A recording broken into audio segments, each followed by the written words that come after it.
안녕하세요. 개별의 빛나는 마음을 찾아내는 임상심리사이자 별의별 다양한 이야기의 책과 사람을 연결하는 북텐더 앨리스입니다. 책 읽는 청주는 모두가 함께 읽을 책을 선정하고 함께하는 시민 독서 운동인데요. 이번 후보 도서 중 시민 여러분의 투표가 필요합니다. 제가 15권의 책을 이야기로 들려드리도록 하겠습니다. 책 읽는 청주 후보 15권을 소개해 드릴 텐데요. 일반 5권, 청소년 5권, 아동 5권을 준비했습니다. 먼저 일반 도서 5권을 살펴보겠습니다. 이건희 컬렉션 탑 30 명화편이 있고요. 하얼빈, 아버지의 해방일지, 그리고 밝은 밤, 나의 꼬마 선생님이 있습니다. 첫 번째 책은 짜잔! 이건희 컬렉션 탑 30 명화편입니다. 청주에는 국립현대미술관이 있는데요. 보이는 수장고라는 독특함을 가지고 있죠. 올해 말까지 수장고로 이건희 컬렉션전이 일고 있습니다. 김한기 작품인 여인들과 항아리를 만나볼 수 있는데요. 세계의 기증 이건희 컬렉션을 책으로 만난다면 더욱더 깊이 있게 미술 작품을 만나게 될 것입니다. 짜잔! 두 번째 책은 하얼빈입니다. 멋진 결과물 뒤에는 언제나 많은 준비와 시행착오, 노력이 따르는데요. 하얼빈에는 제목부터 안중근을 떠오르게 하는 작품입니다. 약 120년 전에 그가 지키려던 이 땅을 우리는 그의 소망처럼 꾸리고 있는 걸까요? 안중근 하면 대한민국 국민이라면 누구나 다 아는 이름입니다. 그런데 친숙한 만큼 사건 전후에 그의 일상은 친숙하지 못하는데요. 작가는 그를 포수라고 했습니다. 작품 안에서 아버지도 아들에게 포수로 대합니다. 아버지는 아들에게 아름다운 솜씨다, 짐승을 쏘기에는 아깝구나 라는 말을 했는데요. 이는 주인공에게 앞으로 자신이 해야 할 일, 거사에 대한 성공과 신뢰를 주는 계기가 되었을 것 같습니다. 철저한 고증을 거친 작가의 손을 거쳤기에 그와 함께 현장에 있는 듯한 느낌이 들게 하기도 합니다. 마치 잘 차려진 한정식집에 초대받은 느낌이라고나 할까요? 짜잔! 이번 책은 아버지의 해방일지인데요. 우리가 윗세대인 부모 아버지를 잘 이해할 수 있는 것만은 아닙니다. 때로는 화해하지 못한 채 이별하게 되기도 하는데요. 아버지의 해방일지는 이런 우리의 모습을 그렸습니다. 아버지의 죽음에 대한 소식을 알리는 첫 장면은 언뜻 보면 무거울 것 같기도 하지만 전봇대의 머리박고라는 설정은 어딘가 모르게 가벼움을 선사하기도 합니다. 아버지는 전직 빨치산으로 자본주의 한국에서 평생을 살아온 사회주의자인데요. 이념적인 모습은 본인도 힘들었겠지만 함께 지냈을 사람들도 힘들었을 것입니다. 딸인 나도 이해하지 못하는 아버지. 내가 알던 아버지는 진짜 아버지의 모습이었을까요? 장례식을 통해서 아버지의 사회적인 영역까지 살펴볼 수 있는 계기가 될 겁니다. 모르겠다, 싫다는 말로 치부하고 가두어두었던 아버지를 아버지의 3일간의 장례식을 통해서 딸인 나에게 해방되어서 이해라는 말을 할 수 있게 될 것입니다. 짜잔! 세 번째 책은요, 밝은 밤입니다. 아버지의 관계가 있다면 이번에는 어머니와의 관계를 살펴보도록 하겠습니다. 32살의 주인공 지영은 바람 피운 남편과 이혼하고 도망치듯이 바닷가 마을 도시인 희령이라는 곳으로 직장과 거처를 옮겨갑니다. 희령이라는 곳은 10살 때 엄마랑 할머니 집에 놀러 가기 위해서 방문했던 곳인데요. 그 후로는 가본 적이 없는 낯선 곳입니다. 여전히 어지러웠던 어느 주말에 같은 아파트 할머니로부터 인사를 받게 되고요. 그 할머니는 자신을 먼저 알아본 실제 할머니였던 겁니다. 이유는 모르지만 엄마와 할머니와의 사이가 소원해지면서 할머니를 뵌 적 없는 지연은 할머니를 알아보지 못했던 거죠. 이렇게 이웃이자 혈육인 할머니의 집에 갔다가 건네받은 흑백 사진에는 자신과 같은 모습을 한 여인을 보게 되었고요. 그 여인은 할머니의 엄마였습니다. 이렇게 4대를 거친 여성의 이야기가 흐르는데 100년의 시간 동안 사랑, 우정, 아픔 등의 과거, 현재, 미래에 동시에 존재하게 된다는 것을 느끼게 되는데요. 지연은 증조할머니에게서 자신을 느끼기도 하고요. 팔순을 앞둔 할머니에게서도 순환아기의 모습을 느끼게 됩니다. 100년의 시간을 통해서 네 사람이 역동하는 사랑은 따뜻하고 단단합니다. 짜잔! 나의 꼬마 선생님.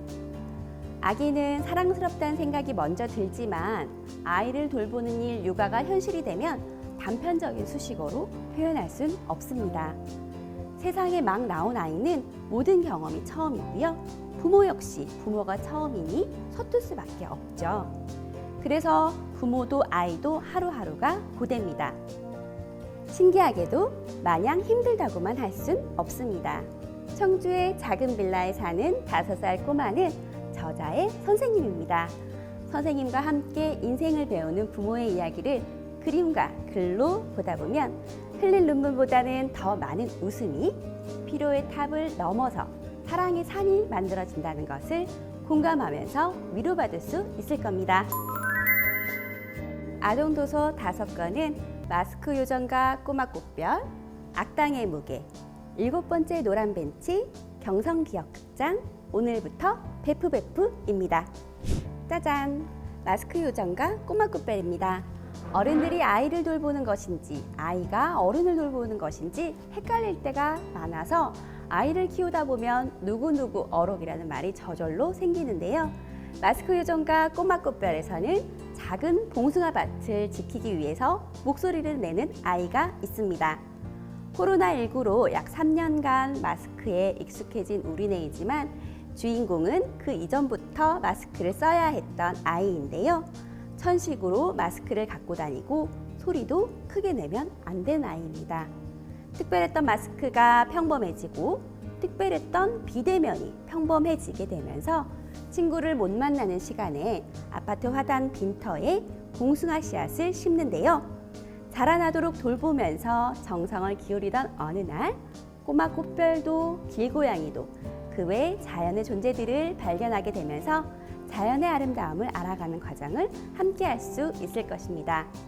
아름다움을 알게 되면 지키고 싶어지죠. 이 아름다움을 모르고 개간하려는 관리소 사람들에게 마스크 요정은 어떻게 아름답다는 말을 하게 될까요? 짜잔! 악당의 무게입니다. 우리가 사는 세상에는 저마다의 자리가 있죠. 악당의 무게에서는 5학년 수용이가 만난 들깨, 악당이와의 이야기를 다룹니다. 수용이는 왜소한 체격의 내성적인 아이인데요. 동네 산책을 하던 중에 요구르트 색깔의 옆구리에 붉은 스프레이 자국이 뚜렷한 길들여지지 않은 개를 만나게 되고 그 개에게 악당이라는 이름을 붙이게 됩니다. 그리고 친구가 됩니다. 친구가 되면서 이를 지키려고 하는데요. 인간의 욕심에 의해서 반려동물은 버려지기도 하는 현실을 꼬집었기 때문에 한편으로는 생생하고 또 한편으로는 저릿한 마음이 들기도 합니다. 단순히 개와 아이의 우정 이야기가 아닌 세상에 존재하는 수많은 생명과 더불어 살아가고 있음을 깨닫게 해주는 이야기랍니다. 사람과 개, 사람과 동물, 모든 생명과의 관계에 대해서 되돌아보는 시간이 될 것입니다. 7번째 노란 벤치입니다.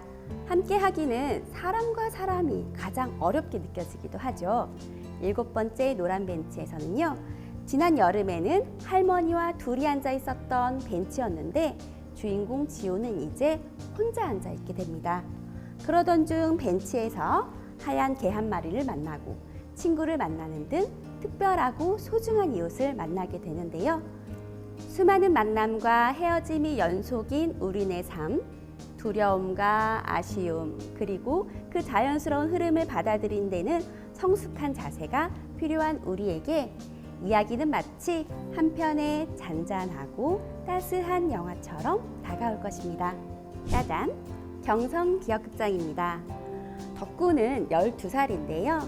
이상한 할아버지와 마주치게 된 다음에 이를 계기로 경성기억극장에서 일을 하게 됩니다. 극장 이름에서 유추할 수 있듯이 경성기억극장은 사람들의 잊고 싶은 기억을 지워주는 곳입니다. 누구나 잘못된 선택, 부끄러운 실수를 저지를 때가 있죠. 그래서 잠들기 전에 이불킥을 하면서 괴로워하다가 차라리 기억을 지워버리면 마음이 편하겠다는 생각은 누구나 해보았을 겁니다. 이 책은 1945년 1월부터 8월까지가 배경인데요. 그 시기는 2차 세계대전이 막바지를 달하던 시기입니다. 물론 살아가고 있던 그들은 막바지를 꿈꾸기만 했을 겁니다. 우리가 코로나19로 마스크 종식을 꿈꾸기만을 바랬던 것처럼 말이죠.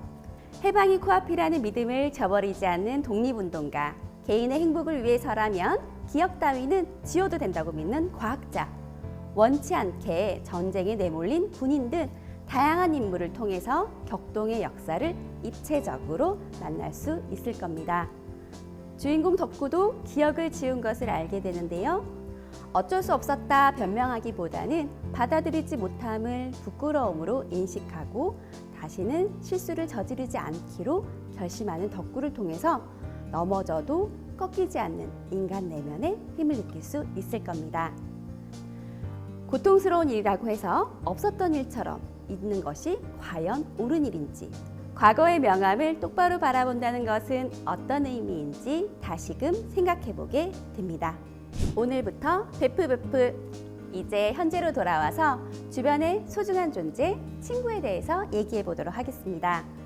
친구라고 하면 시시콜콜한 이야기도 주고받고 맛있는 것도 서로 같이 나누어 먹고 싶죠. 오늘부터 베프베프에서는요, 카드가 뜻하는 바가 달라진 현재를 배경으로 하고 있습니다. 체크카드를 사용하는 유림이, 체크카드가 갖고 싶지만 급식카드를 갖게 된 서진이, 그리고 오래전부터 급식카드를 사용하고 있던 소리가 돌보는 고양이, 이들 간의 며칠간을 그렸는데요. 급식카드를 처음 사용하게 되면서 겪는 좌충우돌은 가난이라는 틀 안에 가두지 않고 학교, 집, 가족 속, 친구들 사이에서 아이가 느끼는 다양한 감정의 결을 문장으로 그렸습니다. 친구에게 맛있는 걸 사주고 싶은 마음, 이것이 현실적으로 잘 실행이 안 될 때 드는 마음, 나보다 다른 친구가 더 친한 것 같아서 꼬깃꼬깃해지는 마음, 별로였지만 의외의 모습을 보면서 점점 궁금해지는 마음, 엄마한테 가끔 화도 나지만 좋은 기분은 나누고 싶은 마음, 내 마음을 몰라주는 어른들한테 화가 나는 마음, 급식카드로 마음을 졸이고 싶지 않은 마음 등등 다양하게 표현되는 마음을 만날 수 있을 겁니다. 청소년 도서 5권은요. 클로버, 훌훌, 순례주택, 별일 아닌데 뿌듯합니다. 위로의 미술관입니다. 짜잔! 클로버입니다. 일상은 늘 자잘한 것 투성이에 지지부진한 것 같은데요. 다른 사람의 삶은 참 대단해 보이죠. 어떻게 저런 행운을 얻었을까 싶은 생각이 들 때가 있습니다. 클로버는 녹록지 않은 삶을 살아가는 소년 정인이와 고양이로 둔갑한 악마 헬렐이 함께 보내는 일주일에 대한 이야기입니다. 중학생 정인이는요, 폐지를 주우면서 생계를 이어가는 할머니와 단 둘이 살고 있습니다. 세상의 모든 사람과는 다르게도 자신의 삶은 응달처럼 느껴지는데요. 그런 정인이에게도 아지트는 있습니다. 햇볕이 가득한 운동장은 아니고요. 버려진 것들이 쉬고 있는 폐지 수거함이 바로 정인이의 아지트입니다. 어느 날 아지트에서 검은 고양이를 만나게 되는데요. 검은 고양이가 인간의 모습으로 나타나서 자신을 악마 헬렐벤샤르라고 소개를 합니다. 휴가 중이라고 하는 헬렐은 주특기인 유혹으로 정인이의 욕망을 계속해서 건드립니다. 하지만 잘 넘어가지 않는 단단한 소년인 정인이. 그렇지만 10대의 흔들림은 당연한 거죠. 세상은 자꾸만 정인이에게 요행을 자꾸 바라게 하는데요. 만약에 라는 말 한마디만 된다는 헬렐의 유혹은 계속됩니다. 우리의 삶은 매 순간 선택입니다. 무수하고 뜬모를 질문에 명확하게 답할 수 있는 사람은 없죠. 어느 길이 올바른 길인지 어떻게 알 수 있을까요? 10대 정인이는 정답 없는 질문이지만 끊임없이 질문해 갑니다. 머릿속에는 수많은 갈래길이 떠오르지만 선택은 한 가지이고 그것을 할 수 있는 것은 나밖에 없다는 걸 알게 되는데요. 스스로 똑바로 비치는 거울이 되고 거울을 똑바로 바라볼 수 있기를 바라면서 오늘도 우리는 책과 마주합니다. 짠! 훌훌입니다. 나에 대한 중심을 잡는 것도 중요하지만 인간은 사회적 동물이기 때문에 관계가 매우 중요하죠. 주변에서 일어나는 여러 가지 일들을 접하면서 타인을 알아간다는 것은 어떤 것인지, 타인의 상처와 아픔을 있는 그대로 받아들일 수 있는가에 대한 생각들을 해보게 되는데요. 훌훌은 타인의 슬픔과 아픔에 기꺼이 다가가는 용기에 대한 이야기입니다. 고등학생 서유리는 엄마 서정이에게 입양되었다가 버림받고 외할아버지와 함께 살고 있습니다. 최소한의 거리만 두고 외할아버지와 살고 있는 유리는 2년이 지나면 대학생이 되고 이런 너절한 과거는 없던 일로 하고 새 인생을 살아가는 게 목표입니다. 그러던 어느 날 엄마의 부고 소식을 듣게 되고요. 생각지도 않게 홀로 남겨진 엄마의 아들인 9살 연우를 만나게 됩니다. 어린 나이에 엄마를 잃은 연우를 보면서 자신의 어린 시절을 생각하게 되고 연우에게선 엄마의 가정폭력의 흔적도 발견하게 되는데요. 엎친 데 덮친 격으로 외할아버지는 암투병 중인 것 같습니다. 훌훌 털어버리고 날아가고 싶었던 유리는 자신의 상처를 직면하는 일도 타인의 상처를 직면하는 일도 머뭇거리지 않습니다. 궁지에 몰린 소중한 사람들과 주고받는 이해와 선의를 미루지 않습니다. 심리적 거리두기를 하던 유리가 그들을 알아갈수록 비슷한 상처를 발견할수록 마음은 오히려 훌훌 가벼워지는데요. 과거와의 단절을 선언하면서 독립을 꿈꾸던 18살 소녀가 곁에 사람들과 함께하는 가정을 통해서 버거운 데는 각자의 이유가 있지만 훌훌 가벼워지는 방법에는 하나라는 것을 느끼게 될 겁니다. 마음과 마음이 연결될수록 우리는 좀 더 훌훌해질 수 있을 것 같습니다. 짜잔! 순례주택입니다. 빨간 벽돌 빌라 느낌의 바탕에는 흰색 페인트 칠로 칠한 듯한 표지를 펴는 순간 어찌 보면은 가벼워도 너무 가벼운 가족이 등장합니다. 약간은 막 나가는 수리민의 네 식구가 소위 말해서 쫄딱 망한 뒤에 순례주택으로 이사를 들어가면서 벌어지는 이야기인데요. 엄마는 솔직히 말해서를 2번 말하는 버릇이 있는 솔직하지 못한 사람이고요. 아빠는 누군가에게 얹혀 사는데 일가견이 있습니다. 고등학생인 언니는 라면을 끓일 줄도 모르고 컵라면에 물만 겨우 부을 줄 아는데요. 평소에 업신여기던 순례주택으로 이사오게 되었던 것입니다. 주인공인 16살 수리미는요. 어릴 적에 엄마의 몸이 좋지 않아서 외할아버지에게 맡겨졌었는데 얼떨결에 할아버지와 같은 빌라 건물주이자 할아버지의 옛 여자친구인 김순례 씨의 손에서 컸는데요. 순례 씨와는 속 이야기까지 나누는 일명 최측근입니다. 순례 씨는 평생 세신사로 일하면서 재산을 일구었고요. 그 결실이 바로 순례주택입니다. 16살 수리미의 이야기도 재미있지만 75살의 순례 씨의 이야기도 재미를 돋굽니다. 순례 씨의 이름은 순하고 예의 바르다 라는 뜻에서 순례자에서 따온 순례로 개명했는데요. 지구별을 여행하는 순례자라는 마음으로 살고 싶은 괴짜 할머니입니다. 썩지 않는 쓰레기가 인생 최대의 고민인 순례 씨는 자신의 인생의 순례자이고 싶어 하지 관광객은 되고 싶어 하지 않기 때문에 끊임없이 자기를 돌보고 성찰해 나갑니다. 막 나가는 수리민의 가족이 이런 순례 씨를 만나서 조금씩 바뀌어 가는데요. 상징적인 물건인 줄자도 나오는데요. 줄자는 책에서 직접 만나보시기 바라겠습니다. 짜잔! 별일 아닌데 뿌듯하다입니다. 삶에서 닥치는 어려움은 실패로 치부할 것인지 경험으로 여길 것인지 참 생각이 많이 드는데요. 지구 온난화로 인해서 문제가 대두되면서 자주 듣게 되는 단어인 제로 웨이스트. 지구를 위해서 뭔가 더 할 수 있는 게 어디 없을까 찾아보면서 시도해 보는 게 제로 웨이스트인데요. 폐기물 배출량을 줄여서 제로에 가까워질 수 있도록 하는 생활 방식을 말합니다. 관심이 있어서 시도는 해보지만 유지가 여간 어려운 게 아니죠. 별일 아닌데 뿌듯합니다는 제로 웨이스터의 비건까지 실천하면서 온몸으로 부른 지 5년이 된 작가의 이야기입니다. 폐기만으로 시작한 초보가 흔들리는 마음을 다잡는 중수가 되고 고수를 바라보면서 자기만의 철학을 정리하기까지를 생생하게 담았는데요. 스웨덴 소녀 그레타 툰베리가 당신들은 자녀를 가장 사랑한다고 말하지만 기후변화에 적극적으로 대처하지 않는 모습으로 자녀들의 미래를 훔치고 있다 라고 해서 모두에게 경각심을 줬죠.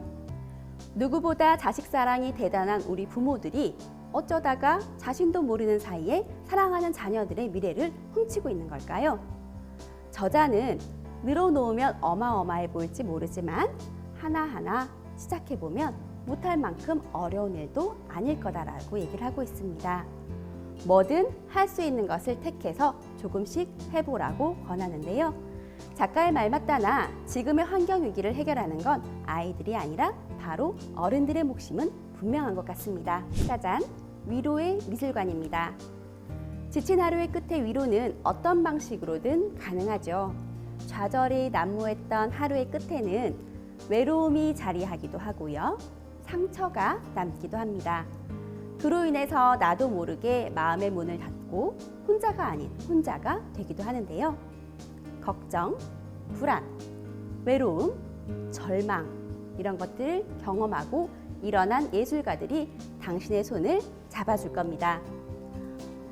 누가 봐도 늦은 나이에 도전하고 타고난 결핍, 정신적, 육체적 결핍, 폭력적 시대 등 어려움 속에서도 끝내 포기하지 않는가 하면 홀로 고독과 외로움 가운데 새로움을 창조해내기도 하면서 일상의 쉼과 행복이 되는 존재를 다루기도 하는 25명의 예술가들의 삶과 작품을 만나볼 수 있습니다. 고통은 지나가지만 아름다움은 남는다 라는 르누아르의 말은 오늘의 경험을 아름답게 만들어줄 겁니다. 지금까지 15권의 책을 살펴보았는데요. 마음에 와닿는 책이 있었을까요? 앨리스는 마음속에 꼽은 책이 있는데 여러분은 어떠실까 궁금합니다. 지금 여러분 마음속에 있는 그 책을 청주시 시립도서관 홈페이지에서 선택해주세요. Right now!